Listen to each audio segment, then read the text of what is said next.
What up? T-Bob here. And Jake as well. And look at you. You done stumbled upon little OTB Saints, where we bring you all the latest black and gold coverage. Who are the Saints going to draft? Who's going to be their quarterback? What does the salary cap look like? All that information and more. Hope you enjoy it. Like, subscribe. New Orleans Saints have met with yet another quarterback. And unfortunately, if you're an LSU fan, it's one that you are all too familiar with. As this is from a Jordan Schultz, quote, sources, Alabama quarterback Jalen Milroe had private workouts with the Saints and Browns that were described as impressive. He also met with key members of the Jets offensive staff and the Steelers prior to his pro day last month. I want to talk about Milroe specifically, but also overall, the New Orleans Saints doing their homework on this quarterback class. It's making me think more and more that with the plethora of picks that they have in this upcoming draft, that at some point they are planning to take a flyer on a quarterback, which would be in keeping with some of their recent actions. When you look at Jake Haener and you look at Spencer Rattler. But now I guess the key difference would be is you have the winningest college quarterback of all time doing the evaluation in Kellen Moore, and you have Doug Nussmeier, right? You've got Scott Tolzien. It's a new quarterback think tank that is doing the evaluation. They've now worked out and had private meetings with Quinn Ewers. They've been linked to Kyle McCord, Jackson Dart, Jalen Milroe. Oh, obviously Shadur Sanders. Jalen Milroe, the latest to enter the mix here. Let's start with talking about Milroe alone. I have a feeling that Milroe's price will be a bit too rich for the New Orleans Saints. I don't think he's going to fall that far because from a pure physical perspective, he has a superpower. Like, he has the most upside because of his athleticism. He just doesn't have the more traditional QB skill set that some of the others do. Where would Jalen Milroe have to fall, Jake, for you to want to take a shot at him? Well, I don't know where I would want him to fall, but the Saints feel like all this homework that they've done, they're taking a quarterback at 9 or 40. It's going to happen. Oh, so you think that early? So then I'm wrong about the price being that rich. No, I think if they don't take one at 9, they are going to take a quarterback at 40. Well, that would seem like they Milroe have would put probably so much work into this quarterback class. Now, I mean, even Mel Kiper Jr., he comes out with a mock draft about an hour ago. He's got Shadur Sanders, number 9 overall, to the Saints. Which our own Ross Jackson of LouisianaSports.net also did yesterday. I think at this point, everybody, even Vegas, has the Saints as the landing spot for Sanders. Oh.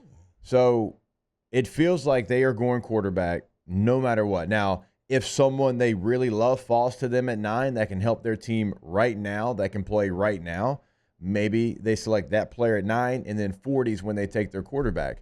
I do believe there's going to be quarterbacks at 40 that are valuable. I think there's a lot of quarterbacks in this draft that actually 40 would fit about where they need to be drafted. So the Saints are going to have a decision that they've got to make. If Shadur Sanders is still on the board at number 9, are they willing to pass him up? Because it does feel like he is the one that they've identified as their top quarterback on the board. And maybe Cam Ward is. They know they're not going to get Cam Ward. Nobody's getting Cam Ward, yeah. But Mel Kiper's got Shadur Sanders as his top quarterback. And so he's got him going 9th overall. Mel. He's got him going 9th overall to the Saints. And so, again, we talked about this yesterday. This is nothing to do with Sanders, the player. It's what you need right now, and it doesn't get filled at 9 with your current quarterback situation and Derek Carr and the contract and what you're going to be paying him. It doesn't make a lot of sense, especially when you think about who's going to be available next year in this draft at the quarterback position. But if they do select him, they'll do something they haven't done in 50 years, and this is somebody that they'd have to fall in love with, I think, to select at 9, because you've got other needs that are more pressing right now, and you could still get, I think, a starting quality quarterback at 40. So what do you say? I mean, but didn't they choose? Okay, so this is interesting because we've kind of naturally morphed back into litigating Shedeur here, and I almost feel different than I did yesterday because I don't know. Maybe it's a deal where I was kind of closed off to it because I didn't think it's realistic because it didn't seem like the Saints had a ton of momentum that direction. I mean, didn't they just skip his workout or his one of the workouts that he did? Do I have my I know story Sanders wrong? and Tennessee aren't going to have a workout anymore. No, I thought there was no, I know that. I thought that the Saints decided against sending like Kellen Moore to his pro day or it just doesn't seem like there's been a lot of like the same way we have stories about them having the private workout and hosting Quinn Ewers. Now they're having the private workout with Jalen Milroe. There's so many storylines. Correct me if I'm wrong, but that has not been the case with the Saints and Shedeur yet, right? I'm looking around the room, guys. I haven't heard telling you, I of don't Okay, know. that's fine. Yeah. If we're wrong, but I'm saying, but that we're all. I'm just making sure we're all on the same page. So my question then becomes: is this gamesmanship? If they're really going to take him at 9, are they trying to convince people that they aren't, so nobody tries to trade up ahead of them at 8? Like, Right, I see what you're saying. is that what's going on here, or are they actually not interested? Because I think some of my hesitance on Shedeur definitely came from the fact that I just didn't think Saints were interested, and so I wasn't going to allow myself to go there. Now that we're talking this out loud, if you're telling me that it's realistic and that they're going to do that and may do that, well, that becomes kind of exciting. Like, I don't give a damn about the ball padding, holding on to it, time to throw, whatever. The most sacks in the NCAA. Well, and me and Taylor were talking about this yesterday. It's a question of, does he hold on the ball so long in Colorado because he knows he can and he's just trying to make a play, but he has the ability to get rid of it quickly, or can he not process fast enough? And I'm willing to give him a bit of the benefit of the doubt in that regard, that it is the former, not the latter, but that is a big risk. That is certainly a big risk. Shedeur would look cool in the black and gold, though, dude. Okay. They asked Dion about it. No, Dion's been pushing it hard. They even asked Shedeur about Kellen Moore, and he seemed Coach to say Teef? really good things about Coach Teef. He better. Like, you don't want to set that where you're. What if he was like, talking, nah, ain't really it. Well, I mean, to be fair, Well, if I just meant anybody he was would. like praising him. That's all I meant. No, for sure. But if No, anybody this is would. more of a this time of year. Like, you have to make sure that you're saying the right things. Then. And for what it's worth, Anything. Adam Schefter is adamant on him going to the Saints at 9. Brian Dable met with Abdul Carter the other day, so they think he's going to fall because of that. For what it's worth, other quarterbacks, and again, this is mock draft, we know what that is, but still, like, on the radar, Jackson Dart at 26 to the Rams. Then you go to early in the second round, back-to-back picks to start out the second round. Tyler Shuck from Louisville, 33 to the Browns.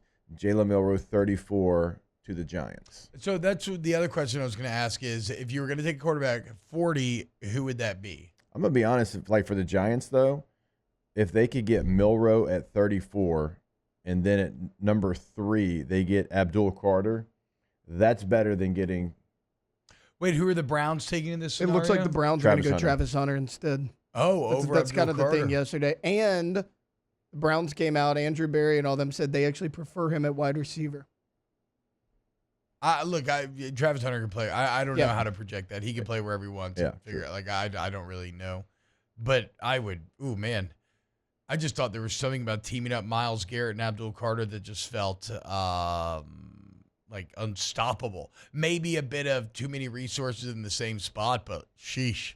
I agree, but they you were get a true 2-for-1 though with Travis Yeah, Hunter. that's true. That's true. And Value. you can use him however you want. Hey, a good here's point. what you're going to do. Travis Hunter, you're going to play 25 snaps of offense and 40 plays of defense, or however you want that. And he has shown, at least in the college level, we'll see if it translates, that he can do it both at an elite level. Like, it's probably not getting talked enough about just the value that you would get there, because he's open, willing, and wanting to play both sides of the football. also, like, They were 31st in the NFL in touchdowns scored last year. Like you need a weapon. Travis Hunter's falling to the Ravens, though. Y'all He's saw not the falling video to the Ravens. yesterday? He's not falling to That the video was so funny. Interesting. This is kind of crazy because as we're talking this out, I mean, I literally had this started as a Jalen Milroe segment, and yet now I'm having visions of a number 2 black and gold jersey dancing in my head. Aaron Brooks? I'm kind of into this, dude. I'm very into this. You mentioned the Giants getting Milroe at 30-something, Jake, and I think that I'm with you. That'd be very good for New York. I mean, right? if you get Abdul Carter and Jalen and Milroe. then Jalen Milroe gets to learn at the feet of Russell Wilson and Jameis Winston, Yeah. who, regardless of what you think about where they are now, would be very good mentor figures in terms of how do you become a very successful quarterback in the NFL and be a professional. Okay. Lauren Saints. I'm not Drafting Shadur Sanders, first round quarterback 50. I'm into it. I take back everything I said yesterday. If this is real, if you guys are allowing me to actually open my heart it's to real. this, It's for sure real. then I'm into it. Now, and the other scenario that you were about to get into is you're trying to get the Steelers, probably, that's who I think I would identify, at 21 to move up to 9 to select Sanders. Well, but the problem or get is, ahead of you. how would you, that's what I'm saying, how do you entice people to trade for your pick when there's nobody behind you that wants him? Right? Like, that's the issue. You need somebody at 10 who needs a quarterback, but you don't have that. Now, somebody might want to trade to 8. Like that's what's at play here. If the Saints, I think maybe that's why the Saints are being so demure on the Sanders front and working out all these other guys. I don't know what that means, but I think it means like I know it's I don't really know. yeah, actually. me neither. Gosh, again, this has nothing to do with Sanders. Now, I'm not saying that I love him as a first-round quarterback. I think he's a good college player. I love how accurate he was, 74%. You love that. I don't love how long he took to get the football out. Like you said, was that because he felt like he could? I don't think so, because he took the most sacks, and so he actually couldn't do that in college. What is he going to do when times get tough? That's going to be a question, because there might be some growing pains in New Orleans. For what you need compared to what you would get with Sanders, can you get a player at 9, a Tyler Warren, Matthew Golden, Tedero McMillan, Mason Graham, whoever that might be, and then at 40, get a Quinn Ewers, Jalen Milroe? Like, which one of those would you be more intrigued by? I personally think you get the playmaker, and then you could get a quarterback very similar, I think, at 40 that you could get at 9. Wow, just amazing black and gold takes right there, Jake. I don't think I've ever heard any takes that are better than the two guys that just gave you that take. And you can keep getting them by going ahead and liking, subscribing, ringing the bell to get notifications when we post. Have a great day. We'll see you on the next OTB Saints.